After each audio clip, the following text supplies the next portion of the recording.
Punchline sur Europe 1, Laurence Ferrari. Et on se retrouve avec Louis de Ragnel d'Europe 1, Bruno Jeudi de Paris Match, Gilles Maintré, essayiste, président d'Electis.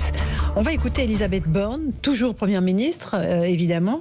Elle parle d'une situation inédite. Elle était en visite en Île-de-France, dans une usine de gaz. Et effectivement, elle estime que le président Macron n'a pas dressé un ultimatum aux partis politiques en leur demandant de clarifier leur situation. On écoute Elisabeth Borne. On est dans une situation inédite où le président de la République a pu échanger avec les forces politiques pour entendre finalement jusqu'où les uns et les autres sont prêts à s'engager pour avoir une majorité pour agir au service des Français. Nous attendons une explicitation de ce qu'ils sont prêts à faire d'ici demain, comme le président de la République l'a évoqué. Et puis pour ma part, je vais échanger aujourd'hui et demain avec les présidents de groupes qui sont désormais élus à l'Assemblée nationale. Donc je suis au travail pour trouver le chemin pour nous permettre de continuer à voter des textes à l'Assemblée nationale et donc à répondre aux attentes de nos concitoyens. Voilà pour Elisabeth Borne. Quelle crédibilité politique a-t-elle, Bruno Jeudi, alors que le président n'a pas cité une seule fois son nom hier dans son discours ? C'est vrai que Emmanuel Macron ne lui a vraiment pas rendu service. Alors ça avait déjà mal démarré pour elle parce qu'on sait que c'est un plan B, Elisabeth Borne, si je peux me permettre, puisque maintenant le récit, même un plan F, je crois. Le récit a été fait d'une Catherine Vautrin qui était première ministre le samedi et finalement le président a renoncé sous la pression de ses alliés politiques de macronistes. Et c'est Elisabeth Borne qui a été nommée à Matignon, qui était quand même qui était initialement son premier choix. Mais enfin bon, voilà, passons. Du coup, il n'avait déjà pas aidé. Là, hier, c'est quand même très surprenant qu'ils ne disent pas Madame la Première ministre et je lui ai demandé de consulter les chefs de parti, puisque bon, voilà, on a l'habitude, il cite rarement ses premiers ministres. Il a rarement cité Édouard Philippe et rarement cité Jean Castex aussi. Donc ce n'est pas une oui, surprise. mais pas du tout, c'est rare. Mais pas du tout. Et surtout dans la situation où est Elisabeth Borne, c'est-à-dire que c'est vrai que le profil d'Elisabeth Borne, si on prend, c'est-à-dire ancienne préfète, haut fonctionnaire, une expérience politique ministérielle, c'est tout, mais pas une expérience politique réelle, même si elle a été élue dimanche députée du Calvados, c'est une expérience politique qui est assez faible au regard de la situation qui demande une grande expérience politique et surtout capable de négocier les compromis, les accords de gré à gré dans l'hémicycle, et puis surtout une présence et presque du verbe qu'il va falloir avoir dans l'hémicycle. Donc ça va être très compliqué pour Elisabeth Borne. Là, il ne l'aide pas. Mais il ne la débranche pas. Il ne la débranche pas, c'est-à-dire qu'elle a présenté son démission, il l'a refusée. Donc aujourd'hui, elle tente de trouver ses députés, cette trentaine de députés. J'ajoute quand même qu'elle a... Moi, pour Paris Match, je l'ai suivi, j'ai rencontré beaucoup ces derniers jours. Et j'ai plutôt reconsidéré ma position parce que je pense que d'abord, elle est très combative. Moi, je trouve que c'est quelqu'un qui se décourage pas. Deux, c'est vrai qu'elle a négocié sous le quinquennat précédent probablement les réformes les plus difficiles. Et surtout, elle a obtenu, par exemple, des commissions mixtes paritaires entre les sénateurs et les députés qu'elle a obtenues. Très peu ont obtenu autant qu'elle. Donc, elle a aussi cette capacité à pouvoir discuter. Elle est assez neutre aussi, c'est-à-dire que elle va pas déclencher non plus la colère, une colère énorme chez les LR. Elle est capable de discuter quand même aussi avec une partie des socialistes. Bon, ça peut être aussi un atout, mais ce sera sans doute insuffisant dans la situation politique où se retrouve Emmanuel Macron. Gilles Maintré, il a d'autres solutions, Emmanuel Macron, ou pas, pour l'instant ? Non, mais il ne faut pas se raconter d'histoire. Quand on dit qu'on cherche une trentaine de députés supplémentaires, on voit bien que la seule arithmétique tenable dans la durée, c'est avec les Républicains. On le sait depuis dimanche soir. Donc, quand on dit que Elisabeth Borne n'est pas assez politique, c'est parce qu'effectivement, elle n'est pas issue de la droite, elle ne connaît pas individuellement, elle ne connaît pas les députés de la droite. Or, c'est avec eux qu'il va falloir discuter texte par texte. Et quand François Bayrou dit aujourd'hui... il la condamne presque. Il dit qu'il faut quelqu'un, un Premier ministre ou une Première ministre qui soit plus politique. À son avis. Oui, alors à son avis. Oui, parce que le portrait qu'il décrit, c'est plutôt béarnais, quoi. Voilà. C'est ce que je veux dire. Suivez son doigt. Donc c'est ça aujourd'hui le problème. Et par rapport à ce qu'on disait tout à l'heure, est-ce que vraiment on va être condamné à... Est-ce que Emmanuel Macron cherche le blocage ? Est-ce que les Républicains cherchent le blocage ? C'est pas certain. Il y a peut-être un chemin qui soit pas du tout. Alors ça, il y aura aucun accord de coalition, qui sera même pas une espèce de majorité élargie, mais peut-être un accord sur 2-3 réformes qui, une fois de plus, c'était des réformes qui venaient de la droite et qui donneraient un minimum de visibilité. Donc, en tout cas, Christian Jacob, qui est partant, a dit depuis le début que les LR ne seraient pas là pour bloquer les institutions. Donc, partant, mais pas partant, en fait. Voilà. Oui, mais en fait, partant pour être avec Macron. Non, mais ce qui est intéressant, c'est que tout le monde dit on n'est pas là pour bloquer, à part peut-être un peu LFI. Mais globalement, une fois qu'on pose la question, alors on rentre dans le détail. On demande aux députés LR, voilà, sur tel texte, qu'est-ce que vous êtes prêts à voter et quels sont les points non négociables. Et sur les points non négociables, à chaque fois, c'est toutes les propositions phares d'Emmanuel Macron. Donc on voit que dans le discours... Pas complètement chez les LR, précisément. C'est pour ça que c'est le seul endroit... Sur les questions de SMIC, sur la retraite à 65 ans, sur l'éducation, sur même les éléments de... Il qu'il a encore envie de la faire, parce que hier soir, il n'a pas dit un mot. Oui, bien sûr, mais en tout cas, on voit bien que... Où est-ce qu'on retrouve ? Mais vous avez raison. Par principe, vous avez raison, bien sûr. Donc sur les programmes, le programme le plus proche, c'est celui des LR. Bien sûr. Ça reste les LR. Et d'ailleurs, c'est pour ça que les LR avaient accusé Emmanuel Macron, souvenez-vous, d'être un président. Ce que j'observe ensuite sur Elisabeth Borne, et qui est quand même assez frappant, c'est qu'elle est quand même très démonétisée politiquement, parce que pour elle, il s'agit non seulement d'essayer de se battre à l'Assemblée nationale, de faire un collectif avec ses ministres, mais aussi d'avoir le soutien de ses propres troupes. Et il y a quand même les deux poids lourds de la majorité, François Bayrou, Modem, Édouard Philippe, Horizon, qui la lâchent, qui ne la soutiennent pas et qui appellent clairement à un changement de Premier ministre. Édouard Philippe. Édouard Philippe. Alors il le fait à la Philippe. Donc c'est moins bourru que François Bayrou. Mais honnêtement, je l'ai regardé et écouté avant-hier soir. On comprenait assez clairement qu'il ne la soutenait pas. Enfin, on a vu meilleur soutien pour un membre de la majorité. Ouais, mais je fais quand même une dichotomie avec François Bayrou qui, franchement, là. Et François Bayrou, hier, c'est un désengage dans les. Il saute avec les deux pieds dans la mare. C'est autre chose. Et d'ailleurs, au passage, Louis, je trouve que François Bayrou, il se paye Elisabeth Borne. Sous le mot de techno, il y en a marre des technos, et je trouve que c'est même une pierre deux coups, c'est-à-dire c'est Elisabeth Borne et Alexis Kohler. C'est bien ça que vise François Bayrou. Oui. C'est pas seulement Elisabeth Borne. À travers Elisabeth Borne, j'ai même envie de dire qu'il veut atteindre Alexis Kohler. Vous avez raison, mais je pense qu'il y a quand même cette volonté à l'intérieur même de la majorité que ça ne fonctionne pas. En vrai, vous appelez des députés, il n'y a personne qui est emballé par Elisabeth Borne, et si ça pouvait changer assez vite, globalement, ça arrangerait à peu près tout le monde. En tout cas, elle bénéficie pas. Non, mais vous avez vu beaucoup de parlementaires depuis une semaine qui disent Elisabeth Borne, elle est géniale. Vraiment, on veut que ce soit elle, parce qu'en fait, tout le monde voit bien la difficulté à laquelle elle est confrontée aussi, avant même d'aller se confronter aux oppositions, c'est d'avoir cette capacité à conduire une majorité avec ces deux fauves, François Bayrou et Édouard Philippe, qui ne lui feront aucun cadeau. On le sait pas. Ça a déjà commencé, mais on sait qu'à l'avenir, ils ne feront aucun cadeau. Ensuite, sur la question de l'accord texte par texte, moi je pense que c'est de toute façon ce qui va se passer, parce que les députés LR, et je rejoins Bruno Jeudi sur ce qu'il disait tout à l'heure, qui ont été élus globalement pour quasiment tous dans une opposition très frontale face à Emmanuel Macron, leurs électeurs ne leur pardonneraient pas de soutenir un peu en cachette Emmanuel Macron.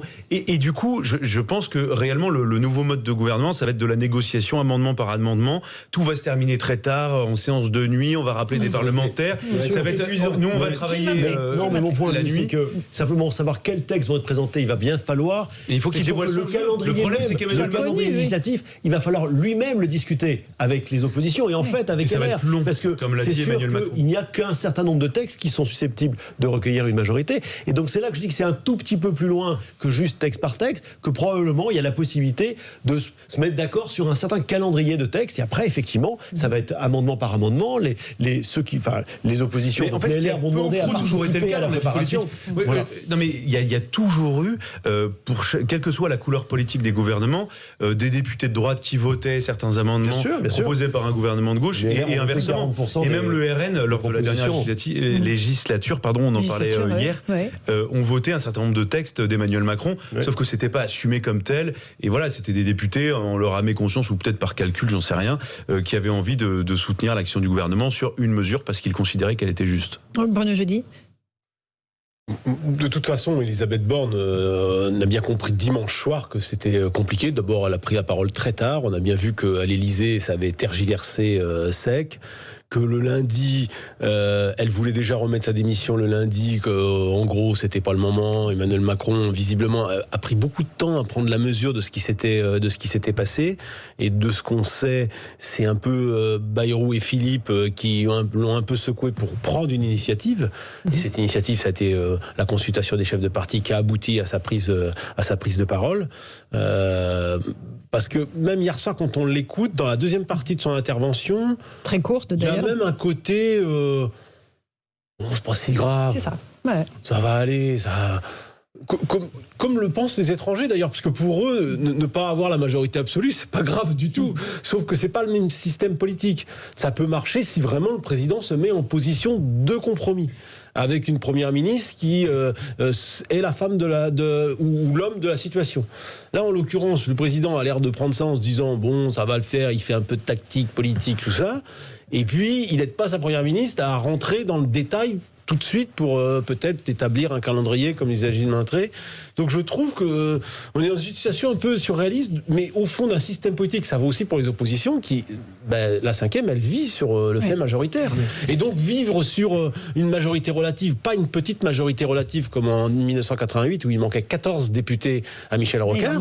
Donc il avait les hommes, il avait la popularité surtout pour convaincre un coup le PC, un coup les centristes de voter ces textes. Non, là il n'y a pas de popularité à l'exécutif. Je vous rappelle qu'il n'y a pas d'état de grâce, qu'ils sont déjà très impopulaires les deux, qu'il n'y a pas beaucoup d'expérience politique. Elle a plongé de 7 points dans le baromètre Paris Match. Dans le baromètre Paris Match avant le week-end électoral. Donc je ne vous dis pas les enquêtes qui vont arriver, comment ça va être la dégelée. Vous ajoutez à ça qu'il n'y a pas d'expérience politique du côté d'Elisabeth Borne. Là, franchement, on va au-devant d'une assemblée bien paralysée. Hein. Un tout petit mot, Gilles. Oui, un tout petit mot. C'est bon, on parle tout le temps les oppositions, d'ailleurs, c'est ce qu'a dit Emmanuel Macron hier. En fait, les oppositions, il y a quand même d'un côté l'extrême droite, de l'autre côté, l'extrême gauche, parce qu'on dit ce qu'on veut, tant que le Parti Socialiste, les Verts, n'ont pas marqué leur différence avec le programme de la France Insoumise, c'est un programme de l'extrême gauche et c'est un parti de l'extrême gauche. Donc en fait, les oppositions, il y en a une d'opposition. Enfin, c'est-à-dire, il y en a deux, enfin une et demie. Il y a le Rassemblement National quand même. Non mais, et puis il y a les quelques socialistes dissidents. Enfin, je veux dire, c'est ça ce qu'on appelle pudiquement les oppositions. Donc Emmanuel Macron a quand même parlé des fractures hier. Je trouve que le mot, il l'avait répété. Le pays est quand même fracturé comme jamais. On n'arrête pas de nous dire c'était comme on a imposé la proportionnelle. C'est pas du tout la proportionnelle. Ce sont que des députés élus au scrutin majoritaire. Donc il y a maintenant plusieurs proportionnelle n'est pas la solution. Dont une partie de la France qui a basculé, qui aujourd'hui vote pour des partis extrêmes, qu'il faut récupérer. Et il y a peut-être là un terrain d'entente quand même avec les LR. Petite pause. On se retrouve tous les quatre dans un instant sur Europe 1 pour Punchline. À tout de suite. Punchline sur Europe 1, Laurence Ferrari. On se retrouve dans Punchline sur Europe 1 avec nos débatteurs Louis de Ragnel, Bruno Jeudi, Gilles Maintré. Un petit mot de la présidence de la Commission des Finances de l'Assemblée nationale. La bagarre va commencer. On sait que... Alors, expliquez-nous, Gilles Maintré, si elle revient obligatoirement... C'est éminemment important d'abord. C'est poste éminemment important parce qu'on a accès aux dossiers fiscaux, on peut bloquer des réformes, etc. On a des moyens de contrôle spécifiques. Exactement. C'est vraiment un poste stratégique. Oui. Est-ce qu'elle revient automatiquement, cette présidence, au premier groupe de l'opposition politique ? Alors, non, Laurence Ferrari. Donc moi j'ai été regardé dans le règlement de l'Assemblée nationale, article 39, alinéa 3, ne peut être élu à la présidente de la Commission des Finances qu'un député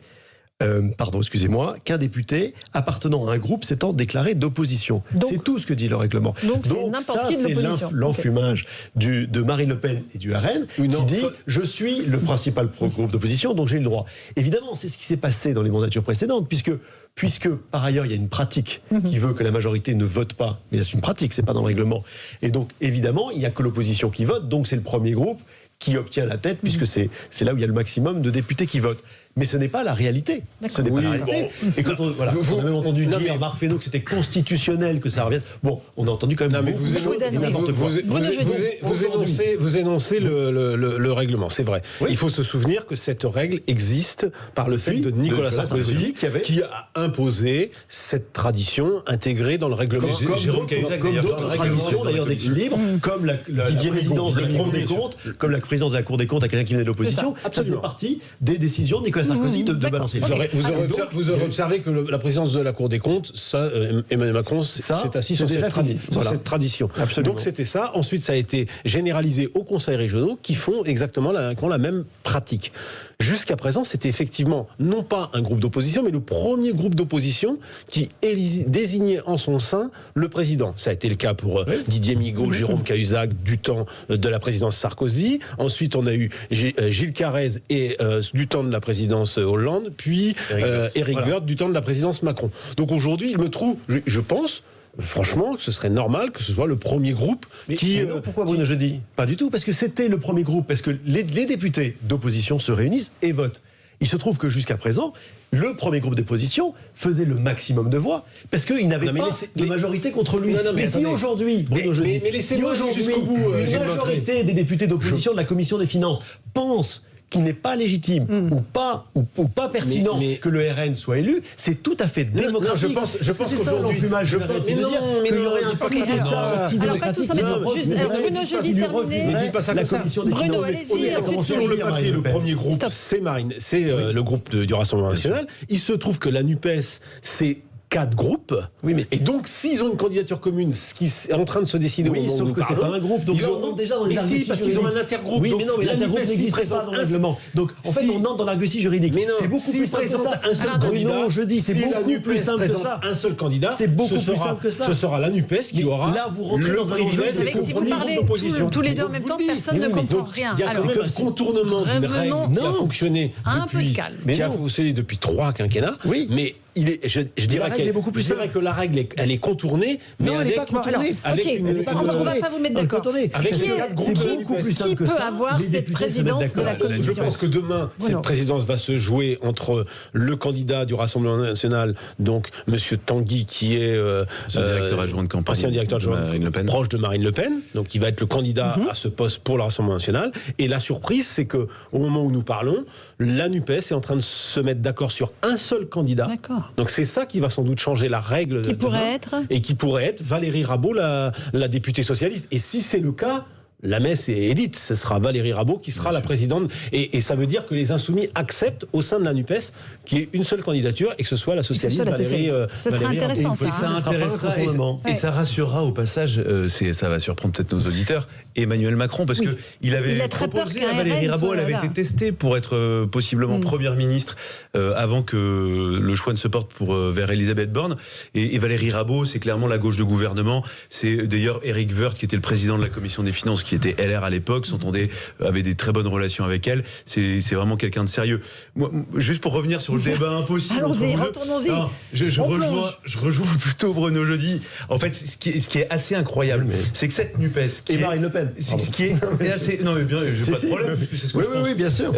Cette NUPES, en fait, ce qui est dingue, c'est que politiquement, elle n'a pas d'existence. Puisque politiquement, il n'y a pas de groupe NUPES. Il y a 4 groupes distincts qui montrent, et c'est quelque chose qu'on n'a jamais vu par le passé, une capacité, quand il y a des enjeux extrêmement importants, notamment pour des postes à récupérer, que tous ces députés sont peut-être capables de s'entendre simplement pour prendre une responsabilité.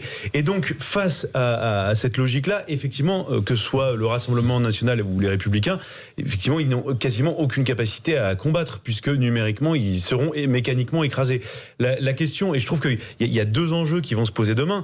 Un, c'est est-ce que réellement donc, Marine Le Pen est menacée ? 2, est-ce que la NUPES menacé pour prendre la présidence de la Commission des Finances, pour que son groupe prenne la présidence de la Commission des Finances.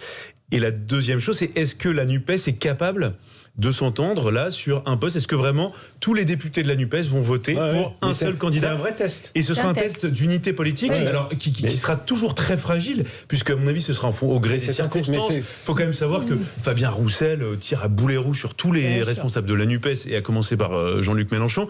Donc c'est ce qui est fascinant, et je termine simplement par là, c'est que la gauche est capable, dans ce genre de circonstances, de s'unir, alors que parfois tous les opposent, là où la droite n'y arrive absolument jamais.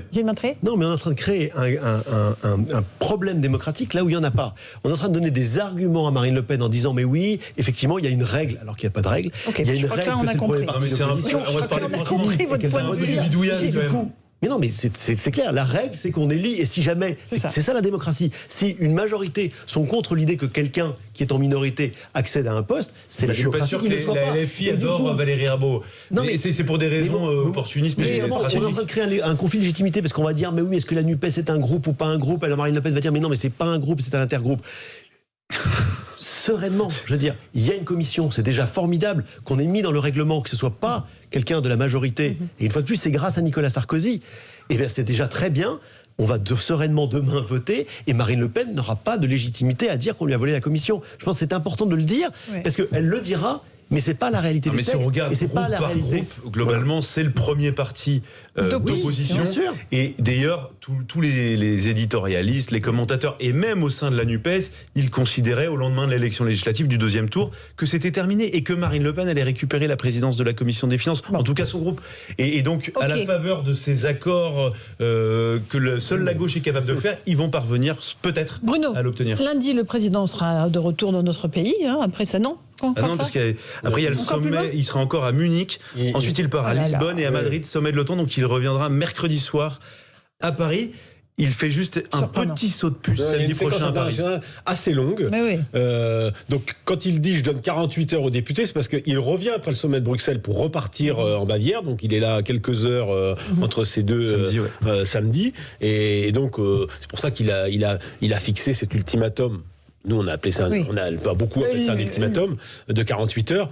Ce qui, à mon avis, déjà est de mauvais augure par rapport au fait que pour qu'on parvienne à bâtir des compromis, il faut un peu plus de 48 heures. Donc là, et après, mercredi d'après, une nouvelle séquence va s'enclencher ou le Parlement va démarrer dès lundi Non, il y a les élections encore des présidents d'Assemblée, présidents des autres commissions. Donc il y a quand même toute une semaine d'installation d'Assemblée. D'accord, ok. Donc quand est-ce qu'ils vont rentrer dans le dur? Quand est-ce qu'ils vont s'occuper des Français? Ce sera le début juillet. Vous voyez, j'ai fait une petite note avec toutes les dates. Mercredi 29 juin, il y a la réunion des présidents de groupe pour répartir les postes à l'Assemblée nationale. Et ensuite, donc la date d'après, on attend le lundi 4 ou le mardi 5 juillet, peut-être une semaine après, pour le discours de politique générale. Et c'est à ce moment-là que débute la session parlementaire. Le prononce si c'est Elisabeth Borne ou pas.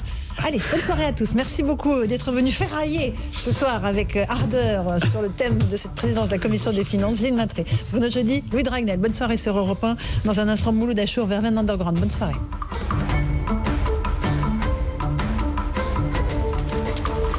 Europe 1, 18h-20h. Punchline, Laurence Ferrari.